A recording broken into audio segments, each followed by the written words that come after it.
Welcome back.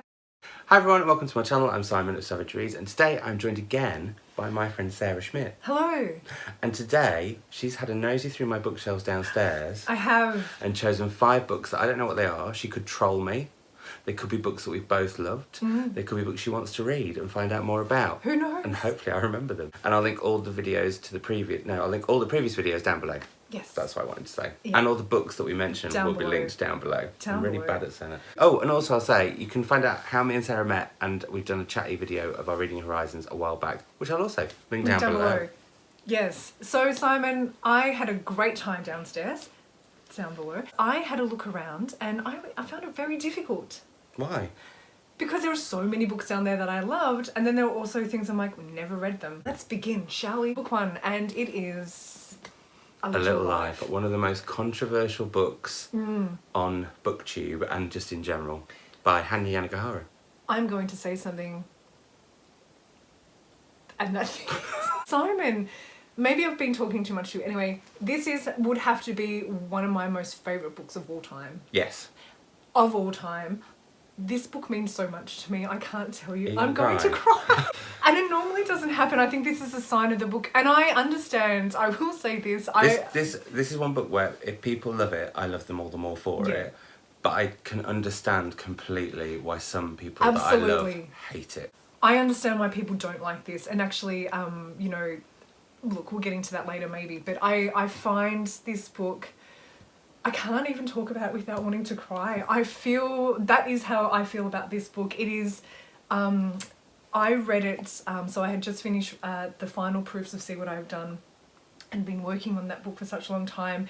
This had been out and I wanted to get to it. And I did, again, I really didn't know much about the book at all, except for people really loving it or hating it, which are my favourite kinds of books. It's about 4 friends, but then it focuses very quickly on one called Jude and one why... called Willem. Well, Jude is kind of the main focus, and Willem becomes a bigger part of it, but it's all about what has happened to him, the situations he's got himself in, but also it's about, I think, the question of why should you have to survive? Should we all have to survive? And different things that happen to people's lives, and whether they're able to get over it, or how do those events change people's lives, and how do they relate to each other. I had finished doing my book, and I thought, I'm going to treat myself and I'm going to read a book. So I thought, not sure how much I'll call this a treat. Well, didn't know. People kept saying to me, trigger warnings, trigger warnings. I'm like, don't assume what I can and can't handle, but thank you. So there was a part of me that knew, okay, there must be something that happens in this book that's a bit whatever. Yeah. Something.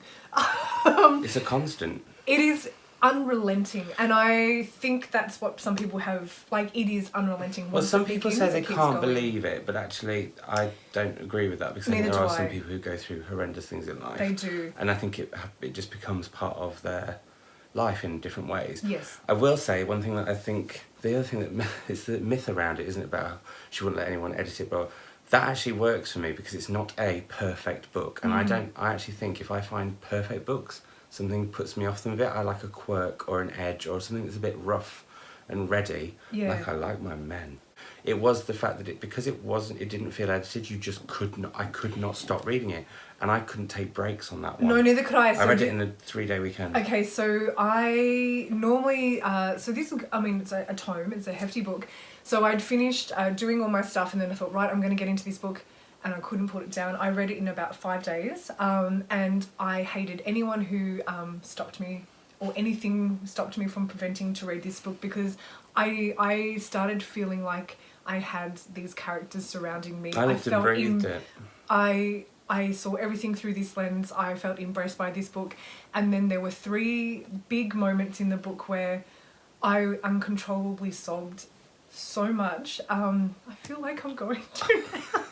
I love this book so much. It is so touching and so tender and beautiful and so awful at the same time, and it feels like a constant punch in the guts every single time. And at the same time I'm like, what kind of magic is this woman weaving? Because I couldn't put it down, and it is over the top, and it is so operatic, and all these so extreme, and it's extreme, and I think that's the point, and I think it gets bigger and bigger and bigger. There was so much actually in this that I could relate to in particular ways, and I just I think it's one of the most beautiful books I've ever read for so many different reasons, and if I was to ever meet this woman, I'd die. She's touched this book. What? She drew in it. Oh my god, even better. Anyway, this is So probably... that's book 1. That's the first book. And we may need to get some tissues for Sarah. Book 2. This is one of my all-time favourite books as well. It is also one of my all-time favourite books too. It matches my jumper. I think about this book all the time still. Oh, me too. And it's been some time since I've read it. The one thing I really love about it is the sparse beauty of it, and I think Sarah has this... I feel overcome. It is, I think it's kind of, the two extreme things of what I love to read.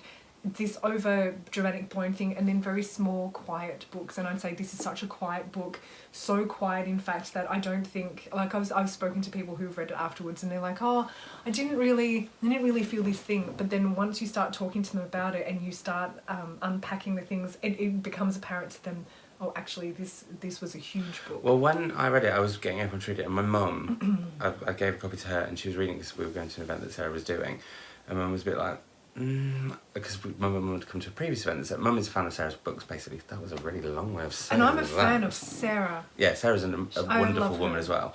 Yeah. But basically, my mum was like, she's like, I'm not really getting it yet, Simon. And then she messaged me out of the blue and went, oh my Did she cry? God. Oh, yeah, and when she met Sarah, she burst into tears and had like a proper... Because I think what's so great about this as well is, and actually it's something that A Little Life does, it looks at love in all of its forms. And I think that's a really hard thing to do in a lot of books. But I think, again, this is about male friendship, but also where those lines blur. And it's how Ellis and, is it Michael? Yes. They meet as kids at one it seems like a small moment in a life, but it's not. That buys basically wins a raffle and chooses a copy of Van Gogh's Sunflowers, which is on the American cover, which I think the American cover is stunning. I'm still a little bit like this one about this one. I can say that, I'm allowed. No, I'm telling myself. Oh. I can say that, Simon, you're allowed. Yes. You're allowed. Anyway. You can have opinions. But this book just, there are certain books I think that it's like, you know, when you hear a chord that chimes and it reverberates through you, there are certain books that do that to me, and these two books have both done that to me. I feel that too, and I think there were these... Sarah has a particular way, particularly in this book, of the way that she constructs her sentences to... I don't know, I just feel like she manages, again, to put so much into so few words. Yeah. And I just think that is the power in it. And I came away thinking so many things from this book. One is like, I don't understand how she wrote this. Like, it's... I also don't understand how she wrote it in the limited spaces she gives herself to. And I think that's it. And I think it is such a brilliant exercise in restraint and self-control, because in so many ways that's what one of the characters is like. Yeah. And the inability to kind of then let yourself but out yeah, and there's so much express. more going on below the facade of that. It's brilliant. And Little Life, I would recommend it to some people I know. Yes. With Sarah Women's Tim, and I would recommend it to everyone I know. So would I. And I just think you really need to read this book. If you haven't. If you've been watching this channel for a while, you should have. You and really if you haven't, you should be ashamed of yourself. I think it's masterful. Masterful. That's simply, it's masterful, and I love it. That's my book. Thank you very much. So I'll have that back. Book 3. Oh, I love Sebastian Barra's Days Without End. I really, I think it's I love the story around it, because he wrote this for his son, who is gay, and he wanted to write about two gay men in a time where being gay didn't really exist. Yeah. And it looks at just love. Exist. Well, no, but it wasn't. It didn't have a name. It's a bit like actually Patrick Gale's A Place Called Winter. That's very much set before gay men knew what being a gay man was. And there's something around that I find fascinating, on partly just on a historical level, but also being a queer person. There's that to be imagined, just not to be able to say what you were. Yeah. But in some ways, it's better. And because there's a lot of acceptance in this book. Yes. Anyway, it's also a rip-roaring yarn. Ask me how many pages I've read of this book. How many pages have you read of this book, Sarah? Look, maybe, hang on, how many is in it? I would say I have probably read in total, since I've owned it, about 120 pages. And yet, And yet, I think it's one of the best books I've ever read. So why have you not finished it? Do you ever do this? There are some books that I read that I will never finish, and there are reasons why for that. One is I just didn't care for them and hated them. Then there are other books, so I just don't want to read them, or I'm not in the mood to read them. And I think some books you need to... Little Life is timing a good example. is really important. You just need to be in the right frame of mind, and if you're not, that really colours everything about that. I think that's for any book, though. Yeah, absolutely. And I will say this, if you're not enjoying a book, put it down and walk away. Just don't do that to yourself. Don't do it to the book. Don't do it to the author. No one's happy in that No one's situation. happy. Just don't. Anyway, that's Trot on to something new. Because life is so short. Why read books you don't want to read? Oh, all right. Sorry, I'm getting a bit evangelical. Anyway, so the reason that you've not finished this one is there, and then there's another reason why I don't finish reading books, and that is I love them so much I don't want them to end. Wow. And so when I was reading this, there is something about the voice of this book, the way it's written, the feelings that it brought up inside of me. I would only read a few pages at a time and put it away.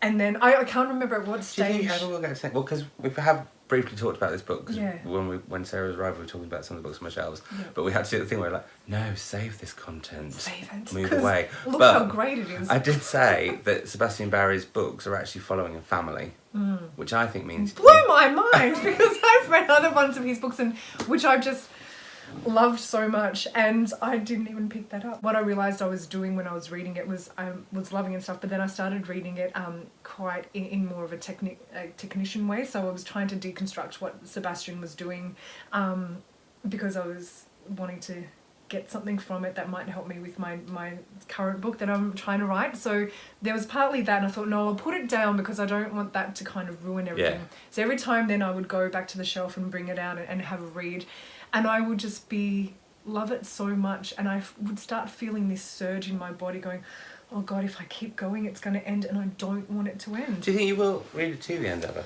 I would like to. I really would. Because then you could reread it. I don't always reread. No, and I don't reread ever, really. And that is a great sadness in a way, and it's particularly with A Little Life. I don't think... I want to reread it, but I don't think I ever will, and I mourn that. I mourn the book I'm never going to read again. No, I see, I'm at peace with what I have reread Rebecca twice now. I will never reread Rebecca again. It's my favourite book of all time. Yeah. I won't read it again because I start to pick at it. Yeah. And that's what I don't want to do. I want to have that initial one-read memory with the books that I really, really love. Actually, I might read them when I'm like 70 or something maybe. if I make And it. I think I just think there are so many other books to read. I don't know if I'll ever finish it, and I don't think I want to, and it's because I love it so much, and there's a particular... And I'm not going to tell you the ending. Please don't. And I will say this, every time I pick it up again, I have to go back at least 5 or so pages to remind myself where I'm up to, because I can go months without reading it, and I walk past it a lot and I stroke it and I'll say, one day I'll finish you, and I will get there. I don't know what it is about this book that I can't bring myself to finish, but page 120. Let's see how that goes. Book number 4 is Kafka on the Shore. I've never read a Murakami book. This was my first Murakami book, and this is one of the weirdest books I've ever read in my entire life. Sounds great. And therefore I loved it. Yeah. If you're a fan of cats, you might want to avoid it because there is a mysterious cat murderer. Is it me? Look, I have a love-hate relationship with cats, as you and I know. I love your cats though, hate mine. Oh. Anyway, keep going. But there's that in it, but also there's incest with the ghost of your parents. And all that kind of stuff. Now we read this this is years and years ago, so I don't remember, and this is actually possibly, weirdly speaking, of rereading a book I would like to reread one day. Because one, I read it, I think we must be talking about 15 years ago, possibly even more. For a book group, when we started out, we wanted to try and read books that we would normally not necessarily get to, and one of our members was like, we need to read Kafka on the Shore, and I literally could not stop reading it. And it just blew my mind in the fact that I think it was the first time that I encountered a book that had all the sort of mythical elements of fairy tale, and also I hadn't read it. This was when I was getting back into my early days reading again, but it had all those fairy tale moments, those mythical moments, a bit of magical realism and the supernatural, and all weird things all together. And I was just like, I'm down for that. You have gulped it up. Completely sold me on this book, and I have to say, like, I don't know why I haven't read Murakami. I have been very aware of all the books for such a long time, and I don't know, I think there are some random... I think he's really hit and miss. Some people do say, like, I read one about a massive hole that somebody finds at the end of the garden. I just didn't quite get on with it at all. I really love this, but I have a big love for that book. Yeah. And also just the fact that it was at that point where I was getting back into reading, and I thought, I remember finishing it thinking, if somebody had told me the premise of this, I wouldn't have read it. But I'm so glad I did, and it reminded me that I do love all those myths and legends. Yeah, you've sold me. I would love to read it, and it kind of feels like maybe this would be a good point for me to start reading Murakami, because it ticks all these particular kinds of boxes. Boxes. Hey, so we're on to the final one, Sarah. More. I can't believe you wouldn't let me bring more, but anyway, I'll play by your rules. The Woman in Black, which I love. And I hate. Right, so this is going to be fun. I'm amazed my mum didn't choose this book when she did this, because she also hates this book. I can't stand it. Sorry. Read it really early in my getting into reading again, and then I went and saw the West End show, which I think is also brilliant. I love this because it's a revenge story. I don't want to spoil it for anyone who's not read it, but it is a story about, actually I think as well, trauma and revenge and all those things that I find so kind of grimly fascinating. Yeah. It properly chills me. It's got the full Victorian sensations of a ghost story in it. That's why I love it.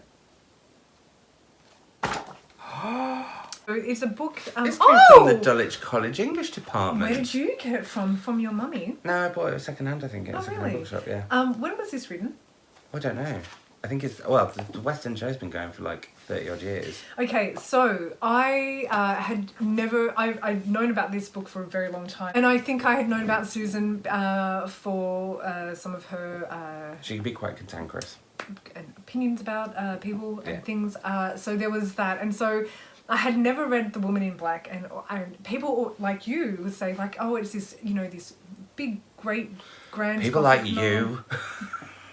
Your trouble. And so I thought, and it sounds, I wish I'd read the book you just described to me. It just didn't really resonate in a way. And I remember at the time reading it going, is there something wrong with me? I think there might be. Well, there is. But reading, I'm like, people love this book. Why aren't I loving it? And I can't even get the words out. I can't. It's okay, I forgive you. Thank you. A lot of people who really enjoyed this read this in their late teens, early 20s. Yeah. And I think that's another thing. I think it's a book that if you read it early on in your, I don't like the term reading career, what do I mean? In your reading life. In your journey through books. Yeah, then I think it's a book that can have quite a resonance. And I think also it appeals to me because I do love all the sensational, the Victorian, all of that. And it's the misty moors, it's the marshes, it's the spooky old house. It's got all those things that I love. Get it. Sounds great. Understand. I just, you know what I did with that book when I read it? I gave it the old fingaroo. I did not like it. Don't care for it. Don't read it. Well, that's a nice way to end this video then. I'm so sorry, Simon. Do I regret ever reading it? I don't think I have regrets. What's happened to our lighting there? We went all... It's Susan coming up telling me. It's the Woman in Black saying, you didn't like my book. True, I didn't. Thank you again, Sarah, Simon, for coming on this channel. It has been an absolute pleasure. Nosing through my bookshelves. Thanks for letting me have a little scurry. If the videos with Sarah have gone live, by the time this goes live, I'll link those down below. Basically, just watch the videos. He'll link things down below. If they're out, if they're not. If they're not. And then also to, if you don't subscribe... I don't Hit do like. that. You don't, but I will for you. He needs people. Until next time, Sarah's in the country, and we'll do more of these. I hope so. It's been a pleasure, Sarah. It's been lovely. I've loved it. But it's goodbye from me. And goodbye from me. Bye. Bye.